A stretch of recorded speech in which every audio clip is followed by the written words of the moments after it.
You are listening to www.integralnaked.org.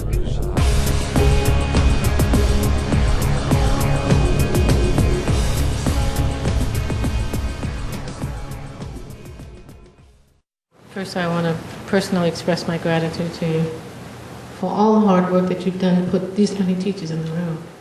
And being a student of so many different things, to come to work that integrated everything was just, I have no words. So I want to take this moment to thank you. Thank you. Being a person of color, and speaking of Harlem and all of the other things that you talk about, it's very difficult to sometimes be in that culture, even though I'm from that culture. Spent all these years studying, and very seldom am I in a room, particularly with other African Americans or other, so the things that you're talking about are very real. Yeah. My sense is that the wisdom has been granted for me to go and do the work. Yeah. But I'm looking for how do I get frustrated. Yeah. And I have a difficult time even languaging anymore, because that language, it's very hard. Yeah.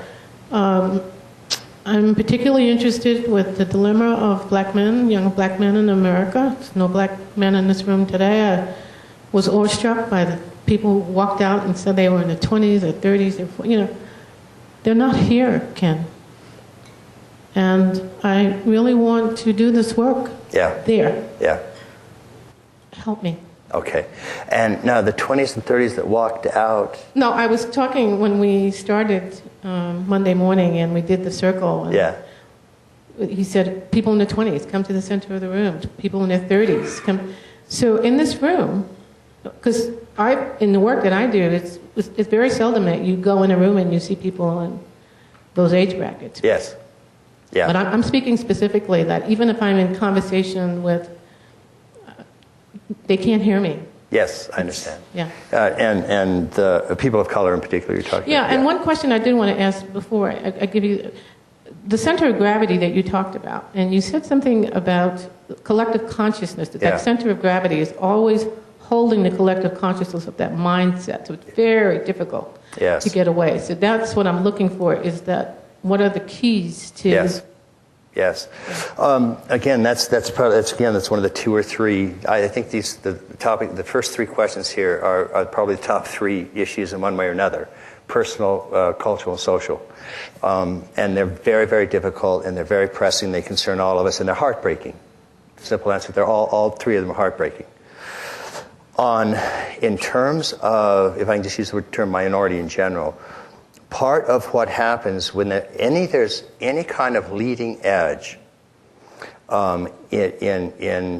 certainly in terms of what's considered kind of intellectual elite, it's almost always a prerogative of upper middle class, wherever they are, and in this country it's upper middle class white.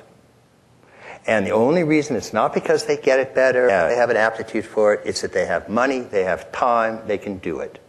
They have access to education. They have a 30% higher rates of education. And because of that, they're the ones that tend to get onto this first. Not because of aptitude, not because of biology, just because of that primarily. And then slowly, it tends to change. And it reaches out into other areas.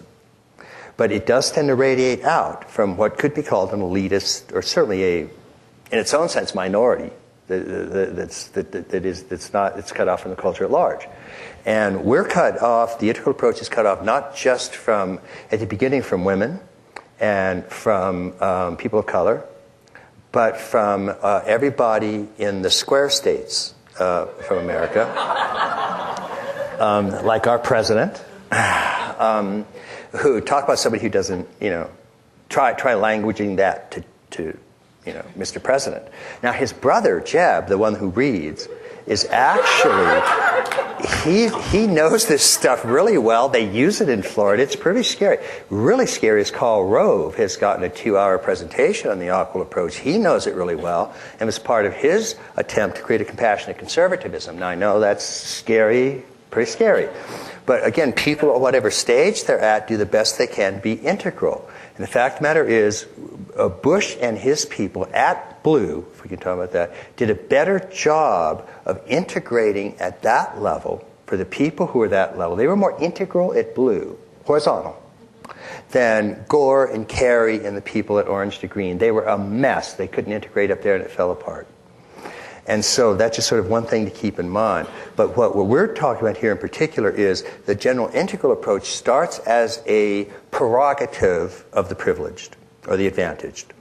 But it does slowly start to move out. The example that I use a lot is the internet. When the internet was created, 95% of the users of the internet were white males. And it's just sort of the geeky white male thing to do. And I should say it's like the internet was created by white males just sitting up in college dorms all night. Guys just sort of staring at computers for 22 hours because they can't get laid. They don't have anything else to do. They are living on Starbucks cut with Red Bull, which is a really interesting combination. And now 54% of the net is used by women. We started out, and the seminars here, it started out as male. Over 60% of the attendees now are female. Seminars we were good. This is very, very encouraging, but it moves slowly. To minorities, people of color, slower. And this is very particularly concernful to me because so many of my friends who are African American and who get it as well or better than anybody I know. Mark Palmer and Saul Williams are two of my favorites.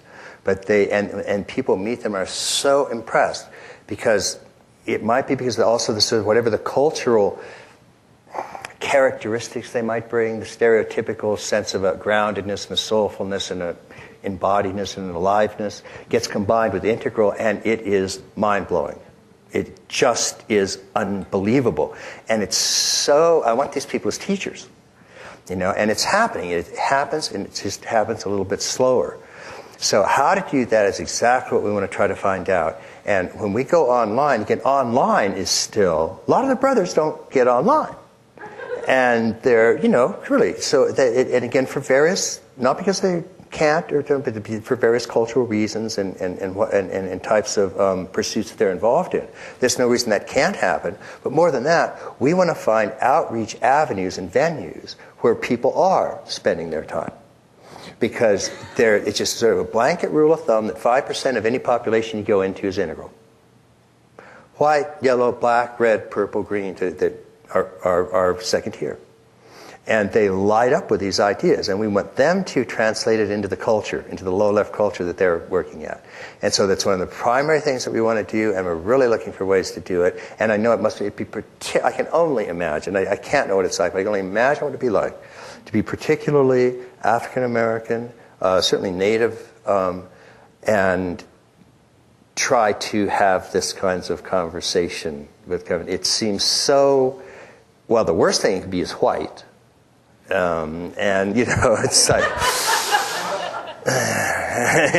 it's like I am not.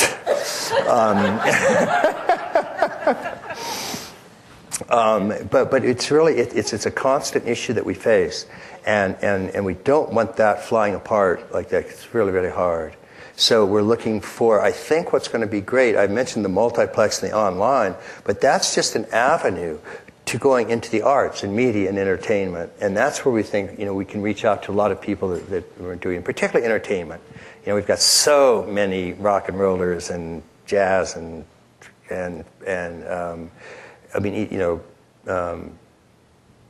Russell Simmons, Def Jam, Rick Rubin, main play. It's great. So I think we're going to do fantastic with this. But it's slow and it's frustrating. It's frustrating on this side. It must be very, very good. But I think it's so great that you're there, fighting the good fight. And I hope that there's a way that we can have a forum, a discussion of how the different minorities are languaging it for that culture. Because it also comes back to us. Like I say, every time am around, and I'm not just saying this to be nice, but people that are around Saul Williams and interact with him on this level, we just kind of, mind-blowing. It's astonishing. And it's the same with that it comes back to us. Us white boys get a lot out of us. So I want to see that happen for selfish reasons as well.